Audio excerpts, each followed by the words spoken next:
We're going live. We're going to start with a little bit of music today. Hey, the topic today is organize your mind.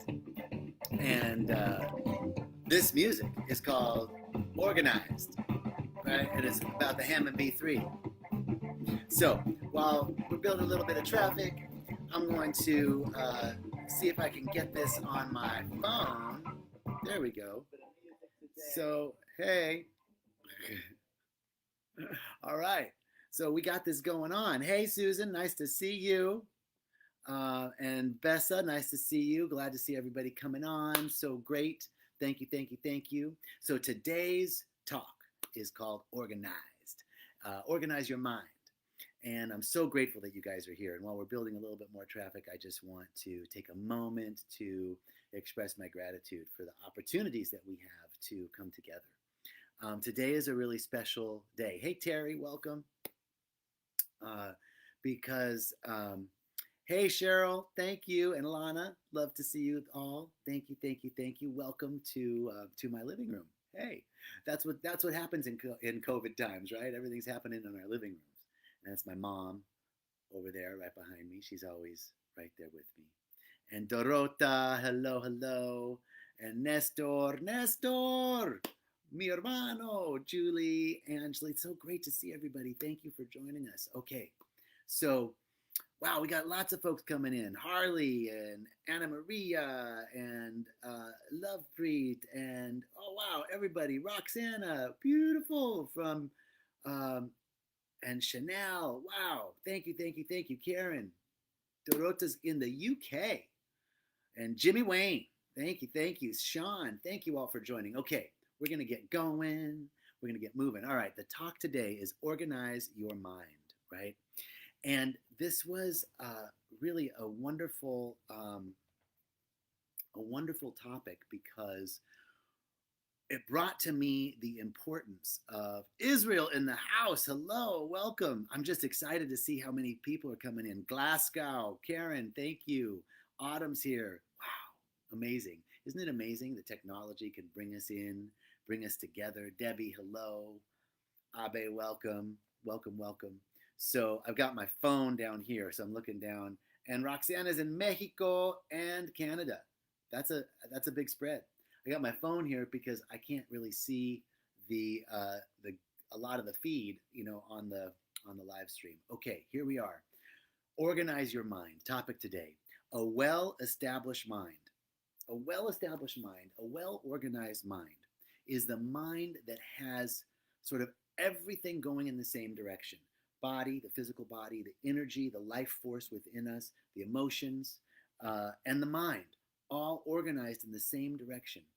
This is the truth of a mind and an individual that is harmonized and able to co-create reality, right? Life is happening all over all the time. Are we able to participate with it, right? So this is the key to today's talk is once we've organized our minds, then we can be an assistance with the activity to manifest that which we desire. The issue, and I find it with myself all the time, the issue is that I am not able to maintain that organized sense of mind, my organized mind, my well-established mind consistently, right? Consistent maintenance of that focus. That is the key. And because what happens right now in so many is we have these multiple directions, we're changing direction all the time. We have social media. We have, so many baubles, so many titillating things. I see it in myself how much I get caught, right? Even just the phone sitting by me while I'm working and a push notification comes up and it grabs my attention, right? Even if I don't respond to that push notification, something grabs my attention. It's just a minute, a second of pulling my energy away.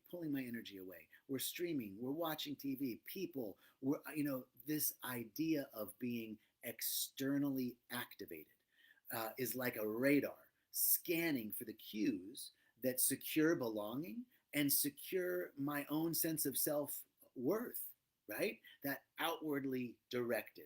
And therefore, I am activated by external circumstances and external situations. Now, when we organize the mind, when we organize the life energy within us, now there is an internal activation. It's like dancing. If you ever danced salsa or really any dance, you don't put the foot down. The movement comes from the hip, it comes from within out. That is the same energetic movement that we are looking for to create with the well established, organized mind. We turn into this internal activation. We organize our energy, we organize our mental body, our physical body, our emotional body, and our spiritual body. And then we become empowered. We become responsible individuals. Now, responsible. Viktor Frankl talks about the only power that we have is the power for us to respond to external circumstance. When we are in compulsive behavior, when we are in reactivity, we are responding from, right? We're reactive and activated by an external circumstance or situation. When I am responsible, when I respond rather than react, now I am responding from a centered awareness to whatever external circumstance is happening. I am not at the whim of external circumstances. My happiness is not based on external circumstances. My happiness is based on my internal organization and my ability to respond. So when we are internally activated and organized our energy, then we are responsible. Our ability to respond is our responsibility.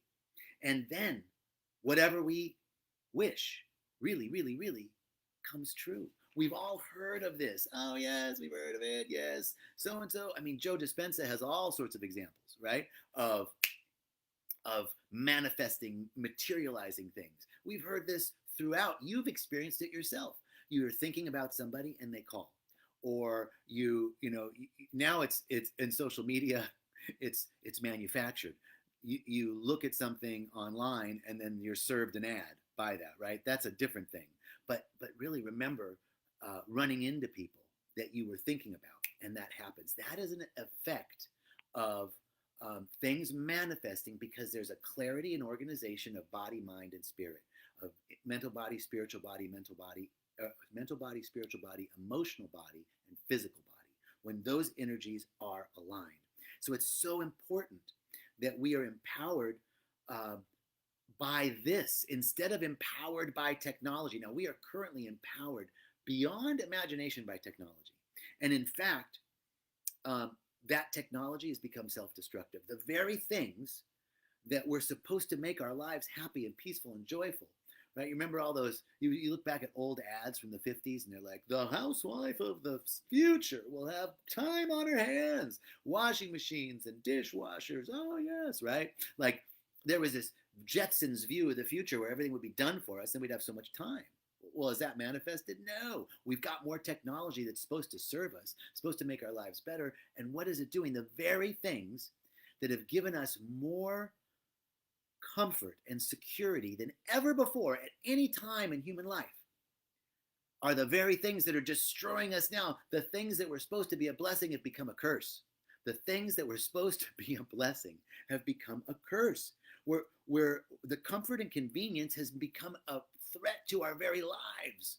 We all want to live like middle-class America, but if the entire world lived like middle-class America, we would need like 5 or 6 planets. I don't know, 4 planets. We'd need a bunch more resources than we have.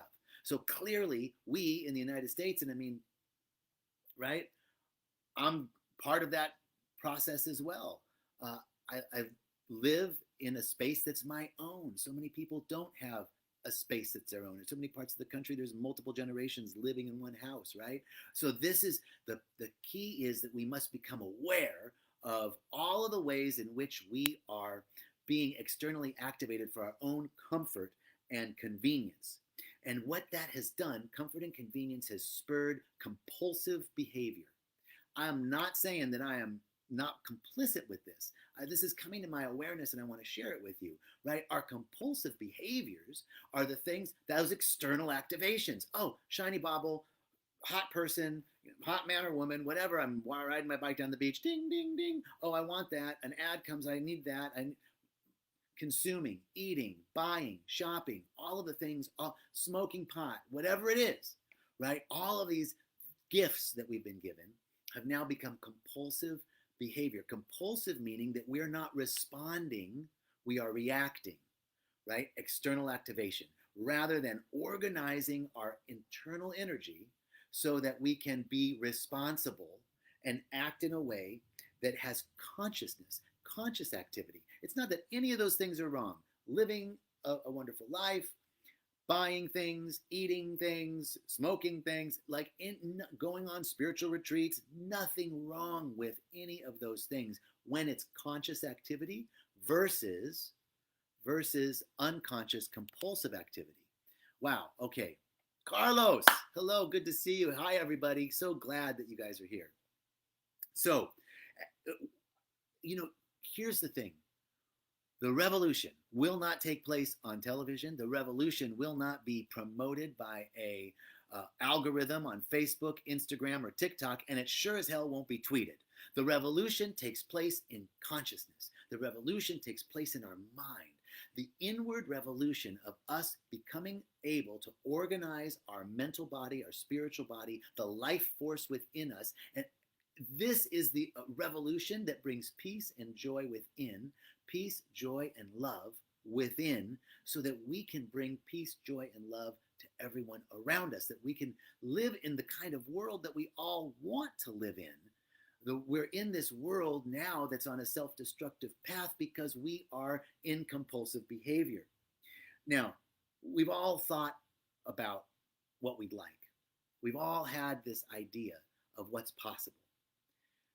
But my assertion is that we are living in three different types of knowledge, three different dimensions of knowledge. The first dimension is what we know, right? Like I know that I know how to speak English, and I know that I know how to sort of speak Spanish, right? Now, then there's what I don't know, what I know I don't know. I know that I don't know quantum physics, like the math behind it. I know I don't know how to speak Russian, right? There's some things that I know I don't know. And then there's a whole realm of things of what I don't know. This realm is the realm of infinite possibility. It's what ancient Sanskrit calls Sat, right? That which is true, that which is eternal, that which is infinite and unlimited, Sat, right? And so this is the beginning of our understanding around what we think is possible. And I would assert that we live in a compulsive world where we are stuck in this loop of thinking what's possible is only based on what our past experience is. Thinking people have a harder time creating and manifesting than people with simple childlike faith, right? Simple childlike faith can go and say, oh, God, I need a new house, oh, please. And simple childlike faith can manifest that because there's no contradictory thoughts. But if I say, I need a new house, but I don't have enough money, then there's a contradiction. There's a desire, and then there's well, that's not possible. In fact, I'm saying I don't want it because it's not possible. I don't have money. My assertion is let the how be the wow, that how things happen is none of our business. What our business is organizing our mind so that all of our energy is moving in the same direction. We have an amazing connection to creation, to the life force itself. It's happening within us right now. Did you eat breakfast? Your breakfast is being turned into a human body.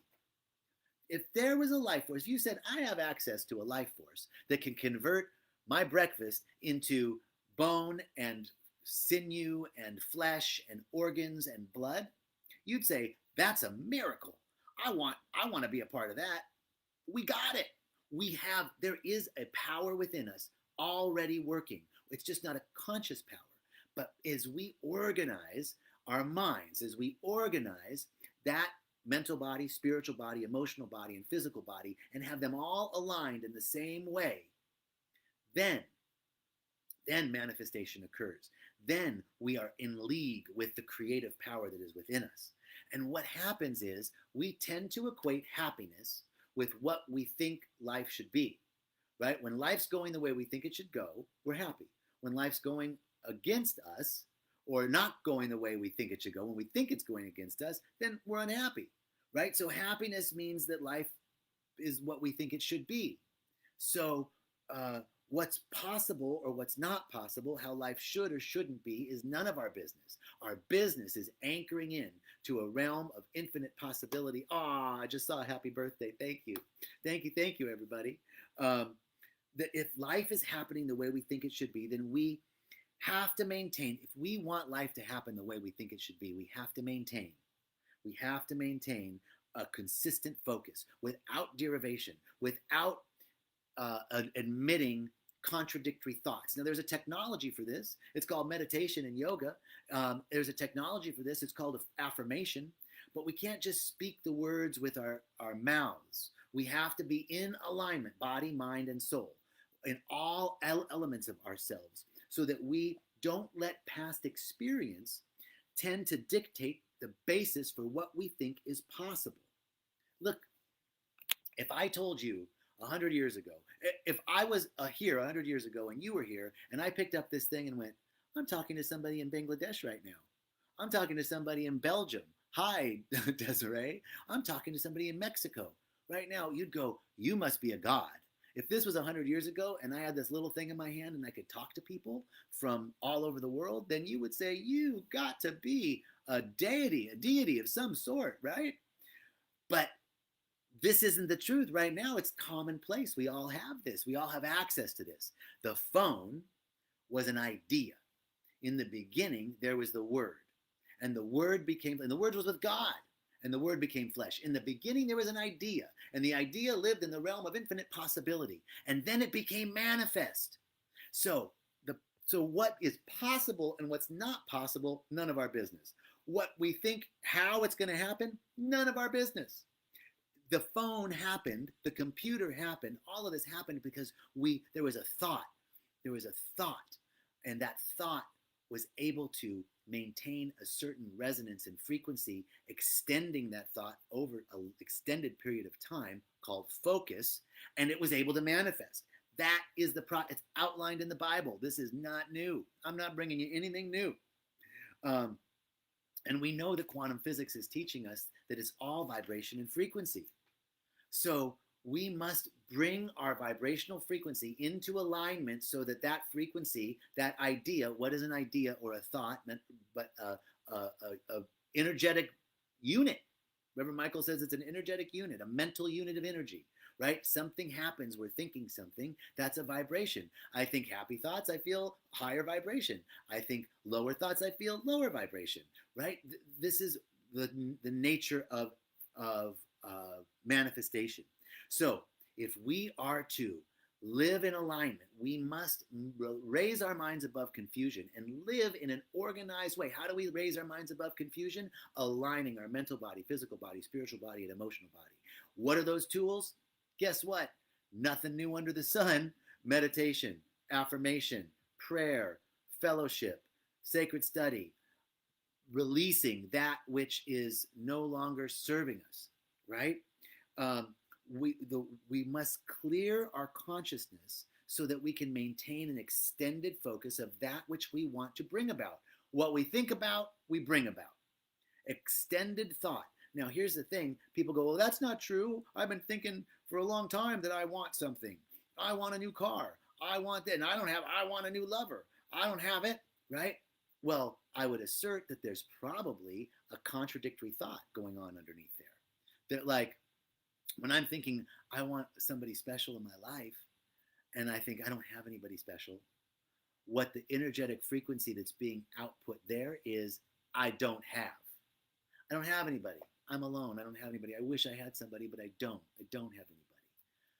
What is the universe? The universe doesn't hear us. The universe feels us. The universe feels us, and it's feeling I don't have.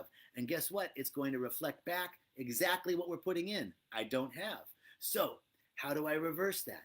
Bringing my mind, body, mind, body, emotional body, physical body, mental body, spiritual body into alignment with the technologies of breath work, yoga, meditation, prayer, fellowship, study. It's nothing new. It is all this movement, bringing ourselves into alignment so that we organize our energy in the central channel, organize the life force that is already within us, turning our food into sinew and flesh and bone, right? It's already there. We organize that and we make ourselves available to see how the universe will organize things for us. There's an old saying that says, the spirit of God goes before us and makes the bumpy way smooth and the crooked way straight. Raise every valley and level every mountain. I heard that and I was like, but I like mountains and valleys. Don't do that. But here's the thing. The metaphor there is that everything is made equal in spirit, so that there is an energy within us that's already active, and the more that we organize ourselves in alignment with that energy, it organizes things around us. That's an ancient Hermetic principle: as within, so without. If I want peace in the world, I've got to have peace in my heart. If I want to bring peace, joy, and love everywhere I go, I've got to be peaceful, joyful, and loving. So either we must organize our awareness around this truth principle that's within us. We have the amazing power of creation within us, and the things that we can do to become more aware of that, become more aware of our central channel, more aware of the energy of life, the very life force, the creative force of all of life is within. How do I organize that? So we went over, I would say, check out last week's Facebook Live. Because last week's Facebook Live was about, it was on Friday of last week, the R Love, love the one you're with, right? And there were 10 ways that we could begin a sadhana morning practice. 10 ways that we can begin to organize this energy within us, organize ourselves so that we're more in league with that central power of creativity within us than with external circumstances. Again, the distinction coming from being externally activated to internally activated. So that's our talk today.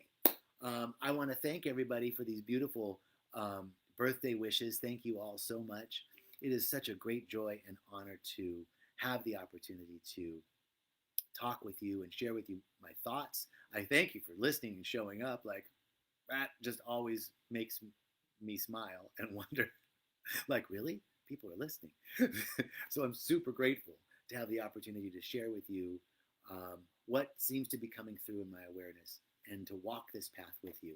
A long time ago, I realized that the only thing that really excites me is my own spiritual growth and development and walking that path with others. And then finally, the third thing that really excites me is an idea that's really scary. And that's an idea that works for the best and highest individual and collective good. It's scary because that seems too big. It seems too big. But I know that if I can organize myself in alignment, in league with the creative power within me, and the creative power within me, that power that can turn my food into bone and flesh and sinew and organs and consciousness, that power, if I can tap into that power that's within me, man, we got this. The revolution takes place in consciousness. All right. Woo! I'm really grateful. I hope you all have a beautiful day. Peace and richest blessings. We will see you here next. Jerry's on Tuesday with his Facebook Live, Tuesday 9 a.m. Pacific time. I'm back again Monday with Rise Up. We have Mitra, our shaman from Rhythmia. The beautiful and wonderful Mitra will be on Rise Up at 1 o'clock Pacific time. So check that in. Check that. And then we'll be back on Thursday for Walking the Path. Peace and blessings. Thank you so much.